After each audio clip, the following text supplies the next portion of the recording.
కీర్తివర్మ అనే రాజు పరిపాలనలో ఒకసారి ద్రావిడ రాష్ట్రానికి తీవ్రమైన కరువు వచ్చింది. పచ్చని పైరులు, పశువులు ఒక్కసారిగా మాయ చేసినట్టు శ్మశానంలా తయారయ్యాయి. ఆకలి తెలియని రాష్ట్రకూట ప్రజలు ఆర్తనాదాలతో చనిపోసాగారు.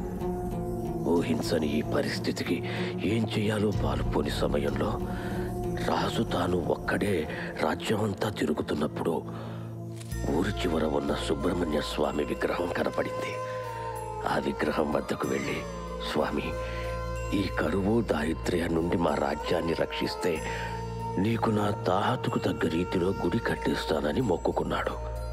తరువాత దినం నుండి ఏదో మంత్రం వేసినట్టు చినుకులు రాలి వానగా మారి అలా అలా రాజ్యం మొత్తం పచ్చని తోరణంగా కళకళలాడింది. యథావిధిగా నిశ్చింతగా జనజీవనం కొనసాగింది. మొక్కుబడి ప్రకారం గుడి కట్టిస్తానని చెప్పిన రాజు ఆ రోజుల్లో యావత్ భారతదేశంలో పేరున్న ప్రముఖ శిల్పి విశ్వకర్మని ఆహ్వానించి ఆయన చేత గుడి కట్టించడం మొదలుపెట్టాడు. గుడి నిర్మాణ కార్యక్రమాలు జరుగుతున్న సమయంలో ఒకరోజు రాజు విశ్వకర్మతో తన రాజ్య వైభోగాన్ని తిరిగి కల్పించిన స్వామి ఆలయానికి ఇప్పటి వరకు ఏ ఆలయానికి లేని ప్రత్యేక ప్రాముఖ్యత కావాలని కోరుకున్నాడు.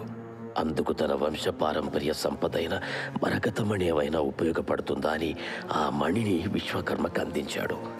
విశ్వకర్మ ఆ మణిని పరిశీలించి స్వామి పాదాల వద్ద అమర్చాలని నిర్ణయించాడు.